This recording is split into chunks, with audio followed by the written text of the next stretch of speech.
नमस्कार, मैं हूं अभिषेक और आप देख रहे हैं इन्फो इंडिया न्यूज। आज हम बात करेंगे कि एक ऐसी बीमारी के बारे में जो आपको मीठा खाने से रोकती है। आप मीठा तो खाना चाहते हैं, पर आप डरते हैं। इस बीमारी ने इतना बड़ा स्वरूप ले लिया कि हर दूसरे या तीसरे घर में बुजुर्ग हो, महिला या पुरुष, यहाँ तक के आजकल छोटे बच्चे भी इस बीमारी की पकड़ में आ चुके हैं। जी हाँ, आप सही समझ रहे हैं। इस बीमारी का नाम है डायबिटीज, जिसे मधुमेह भी बोला जाता है या आम भाषा में शुगर की बीमारी बोलते हैं। तो आज इसी बीमारी के बारे में चर्चा करने के लिए हमारे स्टूडियो में मध्य प्रदेश के जाने माने होम्योपैथिक डॉक्टर सुरेंद्र नाथ त्रिपाठी जी मौजूद हैं। डॉक्टर साहब, मैं आपका स्वागत करता हूं। नमस्कार अभिषेक जी। अ, आपसे एक बार पुनः मुलाकात करके बड़ी अच्छी फीलिंग हो रही है। आज के दिन आपने बहुत बढ़िया टॉपिक रखा हुआ है। इसमें चिकित्सा से ज़्यादा अवेयरनेस की ज़रूरत है, जागरूकता की आवश्यकता है।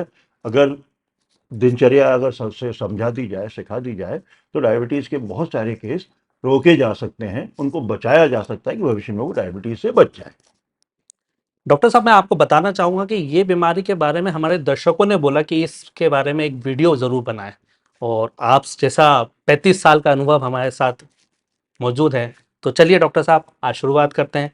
डॉक्टर साहब, सबसे पहले बताइए, आखिर डायबिटीज होती क्या है? सब डायबिटीज़ ब्लड में शक्कर की मात्रा बढ़ी से शुद्ध हम शुद्ध मरीज की भाषा में ही चलेंगे। जी। बहुत ज़्यादा टेक्निकल जाने की, बहुत ज़्यादा मेडिकली जाने की आवश्यकता नहीं है। तो शक्कर की मात्रा जब ब्लड में बढ़ जाती है और यूरिन में वो पास होना चालू हो जाए शुगर, तो ये डायबिटीज़ कहलाती है, जिसको मधुमेह कहा जाता है, ठीक। सिंपल भाषा में। बिल्कुल सही बात। डॉक्टर साहब, डायबिटीज बेसिकली किस उम्र में हो जाती है? कोई उम्र होता है कि कभी भी हो जाती है? देखिए, डायबिटीज़ की कोई आजकल उम्र निर्धारित नहीं है। जी। लेकिन आज अगर 20-25 साल पहले की अगर परिप्रेक्ष्य में हम देखने जाएंगे, तो 20-25 साल पहले ये 40-45 के बाद सामान्यतया मिलती थी। उससे कम में देखने में कमी आती थी, क्योंकि ब्रिटिश में अगर जब शुरू करी थी 35 साल पहले, उस समय में डायबिटीज़ के इतने फ्रीक्वेंट केस नहीं थे। जी। लेकिन पिछले 15-20 सालों के अंदर 25 साल की उम्र में भी देखने को मिली है, 30 साल में भी आई है, 35 में भी आई है। हर उम्र में डायबिटीज़ आ रही है। तो अब आजकल उसके कारण भी आजकल की लाइफ़स्टाइल है, वो हो सकते हैं। इसलिए आजकल हम उम्र निर्धारित नहीं कर सकते। जी। क्यों? क्योंकि क्या है कि 1% बच्चों में पैदा होते साथ भी होती है। बिल्कुल सही बात। इनफर्टाइल डायबिटिक जो होती है, कुछ बच्चे लेके पैदा होते हैं, लेकिन उसको डायबिटीज़ में काउंट ज़्यादा नहीं करते कि उसमें 99% बच्चे जो पैदा होते हैं डायबिटीज़ लेके, उनकी ऑटोमेटिक ही वो रिपेयर भी हो जाती है। जी। तो इसलिए अगर सामान्य पर डायबिटीज़ मेलिटस की अगर हम बात करेंगे, तो वो ये मान के चलिए कि वो आजकल 25-30 के बाद भी रेगुलर मिल रही है। डॉक्टर साहब, ये बताइए, डायबिटीज से क्या खतरा हो सकता है? देखिए, डायबिटीज़ से खतरे की बात करें, अगर बिना ट्रीटेड रह जाए हो, तो जान का जोखिम भी जी। है कि नहीं? क्योंकि ब्लड में अगर शुगर का रेशियो बढ़ता जाएगा, तो नेचुरली कि दूसरे कंटेंट्स जो ब्लड के होते हैं, वो कम होते जाते हैं। तो प्रतिरोधक क्षमता कम करने का काम करेगी शुगर। शुगर की एक सीमा है, जो ज़रूरी है कि इतनी शुगर प्रतिदिन अगर अगर आप ले रहे हैं, तो ठीक है, और ब्लड में भी उतनी रहेगी, तो ही आप सामान्य जीवन गुजार पाएँगे, दिनचर्या को गुजार पाएँगे। अगर ब्लड में अगर आपने ट्रीट नहीं किया है उसको, कि शुगर बढ़ता चला जाएगा, तो ये मान के चलिए 200 अगर 160 हो जाए, 200 हो जाए, 300 हो जाए, 4, तो जान का जी। जोखिम भी होने की संभावना होती है। सामान्य रेशियो जो है, अब देखिए, रेशियो भी डब्ल्यूएचओ के नॉर्म्स के बाद आजकल चेंज होते जा रहे हैं। पहले जो शुगर को जो माना जाता था, वो बोलते थे, लो शुगर बोले 70 की कहलाएगी, जी। 110 की होगी, कभी वो 130 की किसी रिपोर्ट में आ जाता है, कभी किसी में आ जाता है। तो आजकल बहुत दिनों से इन लोगों ने नॉर्म्स बना के रखे, वो भी काफ़ी फ्लक्चुएट हुए हैं। अब जी। वो किस लिए आ रहे हैं वो नहीं समझ में आया। लेकिन आजकल जो है वो 110, 120, अगर शुगर आपकी है, अगर खाने के बाद वाली है, तो वो 110 से 120 के आसपास होनी चाहिए। 140 हो गया है आजकल, उतनी होनी चाहिए। जी। और 70-80 के आसपास आपकी फास्टिंग वाली होनी चाहिए। बिल्कुल। अगर वो है तो आप नॉर्मल में हैं। अगर उससे ऊपर वो 140 के ऊपर जाना चालू हो जाएगी, तो वो डायबिटिक पेशेंट कहलाना चालू होता है। जी। डॉक्टर साहब, डायबिटीज से कौन सा अंग प्रभावित होता है? देखिए, डायबिटीज़ डायबिटीज में शुगर बढ़ने की वजह से जैसे लक्षण मैंने बताए आपको कि जब डायग्नोसिस होती है उस समय में ही पता चल जाता है कि टेस्ट कराने के लिए किस किस समय भेजेंगे हम मरीज को। जिस समय मरीज आके बताता है कि बार बार बाथरूम जाना पड़ रहा है उसको, जी रात में हर घंटे में उसको बाथरूम जाना पड़ रहा है, उसके बाद में पसीना ज़्यादा आ रहा है, उसको वीकनेस बहुत ज़्यादा बढ़ी हुई है, हाथ पाँव में सुन्नपन ज़्यादा मिल रहा है, वीकनेस बहुत ज़्यादा बढ़ी हुई है। तो इस तरीके के लक्षण जब मिलते हैं तब उसको टेस्ट कराने के लिए भेजते हैं कि शुगर बढ़ी है या नहीं, वही देख लें। तो उसमें शुगर अगर बढ़ी हुई आती है तो डायबिटीज़ कहलाती है। अब आप उनके नुकसान की बात कर रहे हैं कि जी कहाँ का नुकसान हो सकता है, तो देखिए। जी, मतलब कौन कौन सा अंग उससे हाँ, प्रभावित होता है? देखिए उसके अंग प्रभावित होने में ये है कि सबसे पहले तो डायबिटीज़ में अगर पुरानी हो गई है और उसके बाद अगर अनकंट्रोल है तो न्यूरोपैथी होती है। न्यूरोपैथी का मतलब जो नर्व्स होती हैं वो भी डैमेज होना चालू होती है, जिसमें सुन्नपन बराबर मिलेगा, टिगलिंग, चमक जैसा आना चालू हो जाती है। तो इसमें मरीज आके बताता है बराबर। तो शुगर की वजह से एक तो न्यूरोपैथी होगी, उसके बाद में नेफ्रोपैथी। नेफ्रोपैथी मतलब किडनी का डैमेज होना होता है, किडनी से संबंधित होने वाली फिर दूसरी बीमारियां भी जल्दी होना चालू हो जी जाती हैं। फिर यूरिन अनकंट्रोल उसके अंदर होने लग जाती है। इसके बाद ऑर्थोपैथी वगैरह, जोड़ों के दर्द भी बराबर आपको मिलेंगे। ऐसी बहुत सारी समस्याएं हैं जो आती हैं। इसके बाद ब्रेन पे बराबर असर देखने मिलता है, वो न्यूरोपैथी में काउंट हो जाता है। जी। क्योंकि न्यूरोपैथी में नर्व पूरी की पूरी इन्वॉल्व होती हैं, ब्रेन इन्वॉल्व होता है। तो उसके कारण फिर अब शुगर की वजह से होता है, क्योंकि शुगर क्या है कि एक सीमा है, उतनी ही मरीज ले तो ज़्यादा बेहतर है। अगर वो उससे ज़्यादा मरीज लेने की कोशिश करेगा तो भी नुकसान होगा, और उसको जी पता नहीं है, जिसको आप डायबिटीज़ बोलते हैं, जी। उस समय तो डैमेज बहुत ज़्यादा होते हैं। डॉक्टर साहब, ये डायबिटीज टाइप 1 हाँ, टाइप एक और 2 भी चीज़ कुछ रहेगी, होती है? जी आपका बताएं। रेटाइना डिटेच होता है, रेटाइनोपैथी होती है, देखना, आंखों में दृष्टि कम होगी। बिल्कुल। डायबिटिक पेशेंट अगर अनकंट्रोल है तो उसको सबसे ज़्यादा, जब पुराना थोड़ा सा हो जाएगा और शुगर जी। बढ़ी हुई है तो रेटाइनोपैथी होगी, उसको देखने में भी दिक्कत जाने लग जाती है, ब्लर विजन हो जाता है, धुंधला होना चालू हो जाता है। तो दर्शकों, देखा आपने कि शरीर का मोस्टली पार्ट डायबिटीज के कारण कहीं ना कहीं दिक्कत करता है। तो डॉक्टर साहब, मेरा एक क्वेश्चन था कि ये डायबिटीज में टाइप 1 और टाइप 2 भी कुछ होता है, ये क्या होता है? सर, टाइप 1 टाइप 2 मरीजों के काम का नहीं होता। आप उसको इस तरीके से ले लीजिए, डायबिटीज इंसिपिडस पहली लेवल, और दूसरे में जब नंबर आती है वो डायबिटीज मेलिटस होती है। जी डायबिटीज, अब इसके अंदर दोनों में अंतर क्या होता है कि एक में इंसुलिन इंसफिशियंसी होती है, या तो पैंक्रियास जो है वो इंसुलिन को कम बना रहा है, जी। जितना शुगर डाइजेस्ट करने के लिए, उसको पचाने के लिए चाहता है, उसमें कम शुगर बना, कम इंसुलिन बना रहा है। और दूसरा, जो डायबिटीज मेलिटस में आके स्थिति क्या हो जाती है कि जो सेल्स होती हैं प्रॉपर, इंसुलिन को डाइजेस्ट नहीं कर पा रही हैं। शुगर इतनी बढ़ी हुई है कि वो इंसुलिन को या तो इंसुलिन बन नहीं रहा है या कम बन रहा है, या जो सेल्स हैं प्रॉपर इंसुलिन को इंसुलिन सेंसिटिव डाय होती है, वो सेल्स कम हैं जो कि उसको जी बना नहीं पा रही हैं और उसको डाइजेस्ट नहीं कर पा रही हैं। तो उस कंडीशन में शुगर बढ़ती जाती है। जी। तो बाहर से फिर डायबिटीज़ की दवाइयाँ देने की आवश्यकता पड़ जाती है।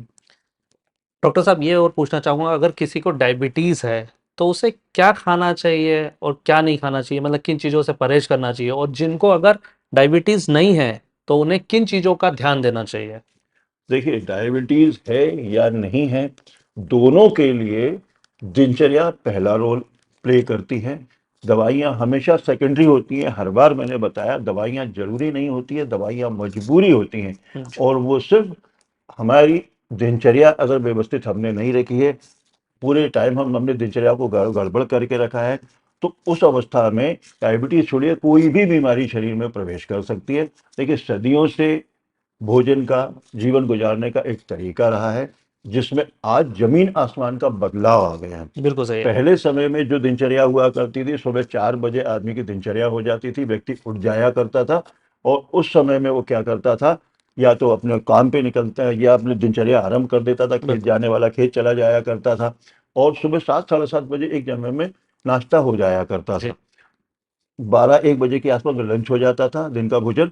और 6 साढ़े 6 7 बजे रात का भोजन हो जाता था, और रात को 9 बजे उनके सोने का टाइम हो जाता था। बिल्कुल सही बात। देखिए, जिस व्यक्ति को भी स्वस्थ रहना है, डायबिटीज से कंट्रोल करना है या डायबिटीज ना हो उसके लिए, तो सबसे पहली दिनचर्या है, प्रातः प्रातः 5 बजे बिस्तर छोड़िए अपना, सुबह उठते साथ 2 गिलास पानी, बिल्कुल। और दिन भर में 4 लीटर पानी। पानी लेने का तरीका भी आसान बता दे रहा हूँ मैं। सुबह उठते साथ 2 गिलास पानी लीजिए। उसके बाद तीन तीन बोतलें बना लीजिए 1-1 लीटर की।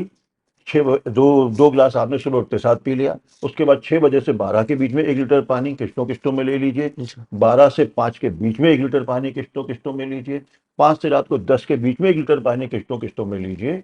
और रात सोने के पहले 1 गिलास पानी बराबर पी के ही बिस्तर में सोने के लिए जाएं। एक ये हो गया। उसके बाद जब 5 बजे आप उठ गए हैं, उसके बाद में पानी से आपने आराम कर लिया है, 6 से 7 का टाइम हमेशा आप वॉक का रखिए। फास्ट वॉक आपको करने जाना ही है। बिल्कुल। 1 घंटा आप घूमने के लिए जाइए, या 1 घंटा जी कोई अच्छी बढ़िया एक्सरसाइज करिए। कोशिश करिए कि स्वेटिंग करें, पसीना बहाएं। बिल्कुल सही बात। ठीक। और उसके बाद 7 बजे रात का भोजन आपका आखिरी टाइम हो जाना होना चाहिए कि इस समय में हम भोजन कर लें। क्योंकि रात के सोने और खाने में अगर आप 4 घंटे रख रहे हैं, 3 घंटे रख रहे हैं, तो आप पचा हुआ भोजन लेके बिस्तर में जाएंगे। बिल्कुल सही बात। क्योंकि भोजन आपका खाते साथ ही पेट में नहीं उतर जाता है।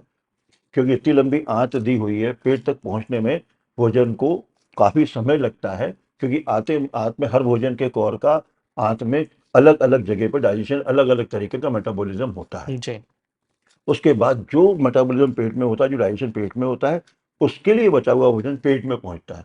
रेक्टम में तो वेस्ट डाइजेस्टेड फूड पहुंचता है, जिसको आप स्टूल बोलते हैं, है कि नहीं।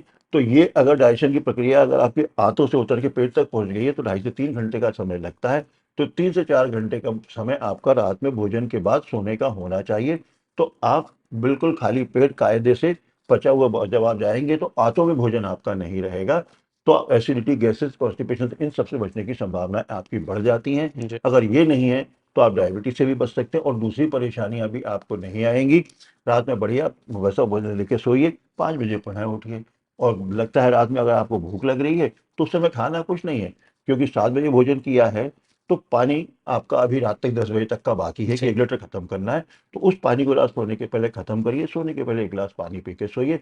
कहीं संभावना नहीं बनती कि किसी बीमारी की संभावना हो, अगर ये 3 चीजें दिनचर्या में आपने डाल ली हैं। जी 1 घंटे की सुबह की वॉक, 4 लीटर पानी, और रात का भोजन 7 बजे कर लीजिए आप। जी। तो आप बहुत सारी बीमारियों से बच जाएंगे। डॉक्टर साहब मतलब अगर किसी को डायबिटीज हो जाए तो वो उससे खत्म कर सकता है? देखिए, ये जो दिनचर्या मैंने बताई है, इससे अगर आरंभिक अवस्था में है कोई व्यक्ति जिसको जी डायबिटीज अभी हुई है, तो वो व्यक्ति तो डायबिटीज होने से बच जाएगा, जी। है ना। और लेकिन अगर पुराना व्यक्ति है, हम्म। तो ये मान के चलिए वो शुगर को कंट्रोल करने में सफल रहेगा। कि बिल्कुल। वो दूसरे डैमेज होने से बच जाएगा। किडनी डैमेज होने से बच जाएगी, नर्व अभी बताया न्यूरोपैथी होती है, जी वो सब बचना चालू हो जाएंगी। 3 चीजें दिनचर्या में डाल लीजिए, और कम से कम नुकसान आपका होगा। और जिसको अभी डायबिटीज हो रही है, जिसकी जी अभी डायग्नोज हुई है, उसको नहीं होगी। वो वहीं का वहीं अपने आप को चेक कर लेगा, सिर्फ दिनचर्या को सुधार करके। बिल्कुल।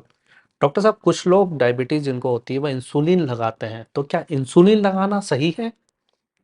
देखिए, जहां तक मेरी जानकारी में है, इंसुलिन मेरा एरिया नहीं है, लेकिन जो मित्रगण हैं वहाँ के, वो ये बताते हैं कि उसके अंदर साइड इफेक्ट कोई नहीं है, इस कारण हम इंसुलिन प्रिस्क्राइब करने लगे हैं। जी लेकिन जहाँ तक मैं मानता हूँ और जितना मैंने पढ़ा है, अगर इंसुलिन है, इंसुलिन अगर आप ले रहे हैं, तो बड़े इंटरनेशनल यूनिट में बड़ा ज़्यादा क्वांटिटी में एक बार में आपको इंट्राडर्मल उसको इंजेक्ट करना होता है। और फिर वो यहाँ का इकट्ठा रहता है, और धीरे धीरे करके वो डिजॉल्व होता रहता है। तो अब वो ऐसा कहते हैं, मुझे तो नहीं लगता कि परमानेंट क्योर या उससे होने की संभावना होती है। जी। क्योंकि मैंने जिनको देखा है, अगर इंसुलिन लगा रहे हैं, तो मैं तो 30 साल से उनको लगाते हुए देख रहा हूँ। हर खाने के पहले उनको लगाना पड़ता है। तो बिल्कुल सही मेरे बात। हिसाब से दिनचर्या को व्यवस्थित कर लें तो ज़्यादा बेहतर है।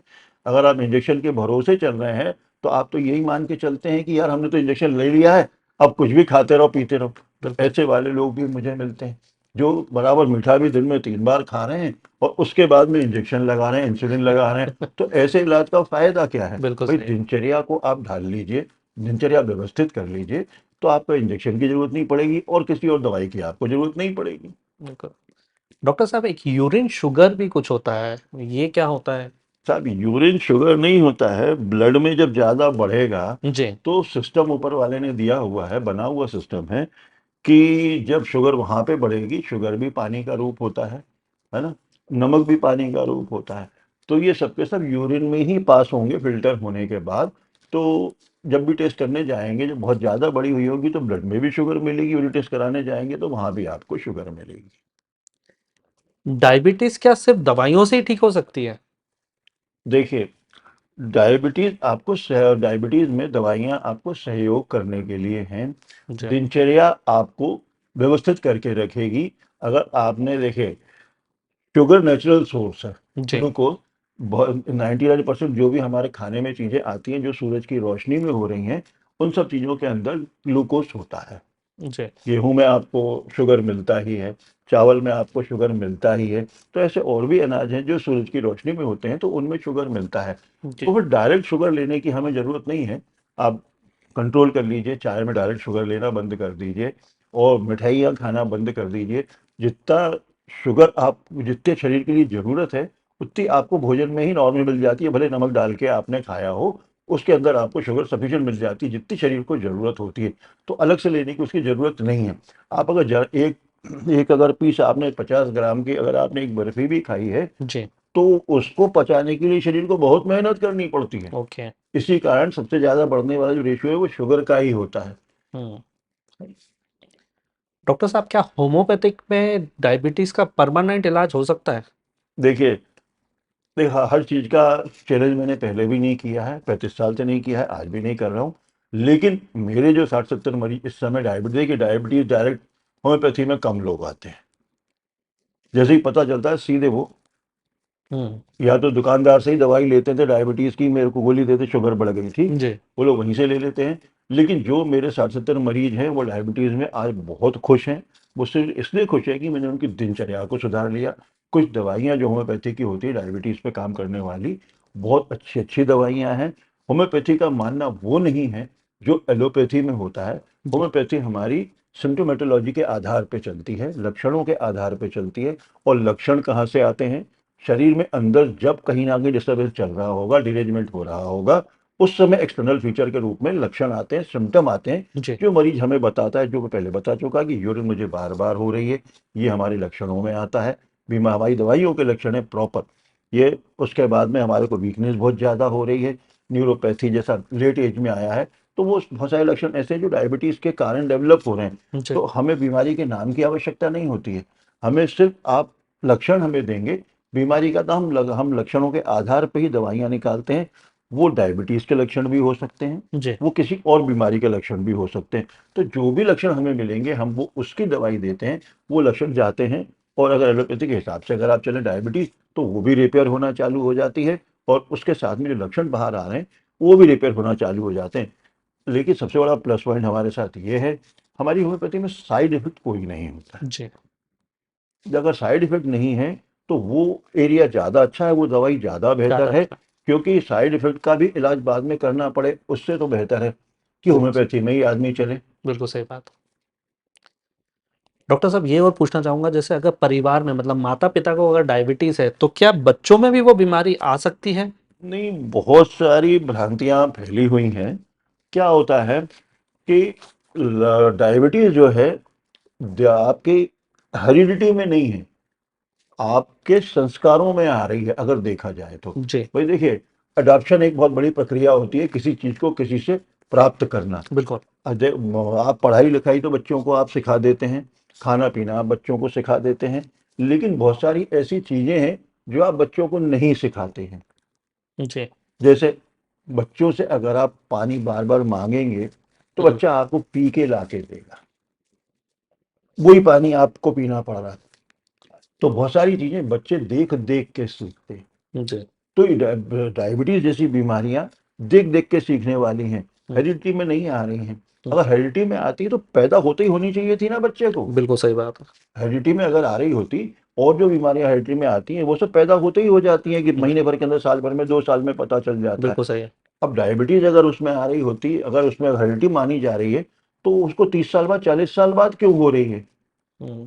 भाई देखिए, दिनचर्या आती है, लाइफ स्टाइल आती है कि जो चीज उनमें मदर फादर ने देख देख के अपने दिनचर्या अडॉप्ट कर ली है जी। कि पिताजी का खान पान कैसा भी है, हम्म। माताजी का खान पान कैसा भी है, तो बच्चा वो अडॉप्ट करता चला जा रहा है। बिल्कुल सही बात है। तो 40-45 की उम्र में मदर फादर को डायबिटीज आई है, तो भविष्य में जाके बच्चे को भी आ जाएगी, क्योंकि वो चीजें आपने ना तो बच्चे के सामने सुधारी हैं, जी ना उसको सुधारने के लिए कभी कहा है। जी। आपको 2 बजे खाने का आदत है, तो आपने बच्चे को भी 2 बजे बुला रहे हैं। आपको नाश्ते की आदत नहीं है, तो बच्चे को भी आपने याद नहीं किया कि नाश्ता कर ले। बिल्कुल तो सही। जो आपकी आदतें हेरिडिटी में आती हैं, हम्म। ये बीमारी मेरे हिसाब से हेरिडिटी में डायबिटीज नहीं आती है। जी। अब आपने हो रही है, हाँ। तो आप उसको हेरिडिटी बोल दोगे। हम्म। मेरे हिसाब से ये आदतें हैं, जो आदमी ने अपनी आदतें जो मदर फादर की जी। फॉलो कर रहे हैं। डॉक्टर साहब, कुछ और भी हमारे दर्शकों को बताना चाहेंगे जिससे वो डायबिटीज जैसी बीमारी से, अगर है उन्हें, तो उससे बच सकते हैं, और जिससे ना हो उसे बिल्कुल ना हो? देखिए, जिनको डायबिटीज है वो तो अपनी अपनी दवाइयों में लगे ही हुए हैं। जी। और आज का जो माहौल चल रहा है, इसके अंदर डायबिटीज की, ब्लड प्रेशर की संभावनाएं बहुत ज़्यादा हैं। क्योंकि आजकल के बच्चों का खान पान, जो आजकल के नए बच्चे आ रहे हैं, जी। इन बच्चों का खान पान जो है वो बिल्कुल व्यवस्थित नहीं है। और जो शरीर के लिए जरूरी है उसके अलावा सारी चीज़ें खा रहे हैं। ये जो पिज्ज़ा बर्गर संस्कृति है, ये जल्दी बीमारियों की तरफ जा रही है। और ये अभी और बड़ी बड़ी बीमारियां लेना चालू कर देगी। क्योंकि आज से 25 साल पहले सोने का समय 11 बजे लोगों का हो जाया करता था। बिल्कुल सही। लेकिन आजकल की जनरेशन रात को 12-1 बजे, 2 बजे, 3 बजे, 4 बजे सो रही है। इनका सोने का कोई समय ही नहीं है, ना इनके भोजन का कोई समय। बिल्कुल सही। ये रात को 11 बजे खाना खा रहे हैं, 1 बजे खाना खा रहे हैं, 2 बजे खाना खा रहे हैं, 3 बजे खाना खा रहे हैं। क्यों? क्योंकि मम्मी का किचन तो 11 बजे बंद हो जाता था हमारे यहाँ बिल्कुल सही। पुराने समय में। हम्म। 8 बजे किचन बंद हो जाता था, खाना नहीं मिलता था। लेकिन आजकल इनकी अडॉप्टेड माताएं जितनी हैं, उनके किचन रात के 2-2, 3-3, 4-4 बजे तक चल रहे हैं। बिल्कुल। ये मोबाइल पे एक बटन दबाते हैं और रात के 2 बजे खाना मंगा रहे हैं, रात को 3 बजे खाना मंगा रहे हैं, रात को 4 बजे खाना मंगा रहे हैं। तो ये खाने के समय नहीं है, ना ये सोने के समय है। अगर आपको डायबिटीज, ब्लड प्रेशर और दूसरी बीमारियों से बचना है, अब देखिए, आज की डेट में, ये तो हम लेट नाइट की बात कर रहे हैं। बिल्कुल। अब जो अब नई रिसर्च आ रही है, वो ये कह रही है, वीक में एक पिज्जा, वीक में एक बर्गर, जी। वीक में एक बार नूडल, वीक में एक बार ऐसा ही कोई फास्ट फूड, साथ में हफ्ते में अगर प्रतिदिन आप एक कोल्ड ड्रिंक पी रहे हैं, आजकल के बच्चों की इन कोल्ड ड्रिंक के बगैर इनका पिज्जा पास्ता गले से नहीं बिल्कुल नहीं उतरता है। उतरता, सही बात। ये अगर आपका ये सब ये खाने में अगर आपके हफ्ते में इतना है, तो ये मान के चलिए 20 साल अगर रेगुलर कर रहे हैं तो पेट का कैंसर हो जाएगा। ओके। नई रिसर्च आ रही है। ये कल्चर जहाँ से आया हमारे यहाँ, जी। वो लोग हमारा कल्चर अडॉप्ट कर रहे हैं। उन लोगों ने ये सब चीज़ें कम करी हैं, और हम लोगों ने ये बड़ा। सब ज़्यादा कर ली बिल्कुल। है ना। तो सबसे पहली, डायबिटीज़ के लिए कोई उम्र नहीं, कुछ भी नहीं, कभी भी हो सकती है। लेकिन दिनचर्या आपको हमेशा स्वस्थ रखेगी। सोने की आदत, अगर बुजुर्ग सुन रहे हैं तो बच्चों को 11 बजे सोने की आदत डालें। जी। डॉलर कमाने ना भेजें, पाउंड हम्म। कमाने ना भेजें। हम्म। क्योंकि अगर आप यहाँ वहाँ पे अगर डॉलर पाउंड कमाना है, तो वहाँ जाके कमाएं, हम्म। यहाँ पे ना कमाएं। यहाँ पे जब वो ऑनलाइन बैठते हैं, तो उनका ऑफिस चालू होता है 7 बजे, रात को 10 बजे, 11 बजे, हम्म। रात भर। बिल्कुल सही है। जब हमारा देश सो रहा है, उस समय उनके यहाँ वो काम करने में लगे। हम्म। क्या दिन में साउंड स्लीप कोई ले पाया है? बिल्कुल नहीं, कभी नहीं। साउंड स्लीप बिल्कुल नहीं। रात में ही आएगी। रात सोने के लिए बनाई गई है, तो रात 11 से 6 बजे तक, अगर 5 बजे तक कोई सो लिया है, तो पूरा स्वस्थ रह के व्यवस्थित दिनचर्या चला सकता है। लेकिन रात भर अगर जग के काम करेगा, तो दिन में 1-2 घंटे की नींद लेके वो स्वस्थ नहीं रह सकता। उसको डायबिटीज तो छोड़िए, और ढेर सारी बीमारियां मिलने वाली हैं। तो दिनचर्या पहले भी बताई, पुनः फिर से बता देता हूं एक बार। 4 लीटर पानी प्रतिदिन आदत में डाल लीजिए। 1 घंटे की वॉक, सबसे अच्छी एक्सरसाइज दुनिया की वॉक होती है, चलना होती है। दूसरी जंपिंग होती है। अपनी जगह पे खड़े होके ही 50 बार, 100 बार जंपिंग करिए, बेस्ट एक्सरसाइज है। दो चीज आपकी ये हो गई, पानी, उसके साथ में आपकी एक्सरसाइज। और रात का भोजन 7 बजे अपना निपटा लीजिए। आप बुजुर्ग भी जिनको डायबिटीज है, वो भी जी। कंट्रोल करेंगे। और अगर इस तरीके की दिनचर्या आप कर ली है, तो भविष्य में जिनको आनी होगी, उनको डायबिटीज नहीं आएगी। अरे, दूसरी बीमारियां नहीं आएंगी। बिल्कुल सही। 4 लीटर पानी 100 बीमारियों का अकेला इलाज है। तो जी। पानी पीने में परेशानी क्या है? 4 लीटर पानी आदत में डाल लीजिए, 100 बीमारियों से आप बच जाएंगे। यही अनुरोध कर सकता हूँ कि भाई 3 चीजें दिनचर्या में डाल लीजिए बिल्कुल। और स्वस्थ रहिए। तो दर्शकों, देखा आपने इसका रामबाण इलाज है सिर्फ आपकी दिनचर्या। अगर आप आपकी दिनचर्या अच्छी कर लेंगे तो डायबिटीज या ऐसी बहुत सारी बीमारियों से शायद आप बच सकते हैं। तो धन्यवाद डॉक्टर साहब, आपने इतने अच्छे तरीके से डायबिटीज जैसी बीमारी के बारे में हमारे दर्शकों को बताया। दर्शकों, अगर आपको या आपके किसी पहचान वाले को डायबिटीज है और आप डॉक्टर साहब से संपर्क करना चाहते हैं तो हमारी लिंक में डॉक्टर साहब का नंबर है। और अगर अभी तक के आपने हमारा चैनल लाइक नहीं करा, सब्सक्राइब नहीं करा, तो प्लीज लाइक करें, सब्सक्राइब करें। धन्यवाद। Thank you.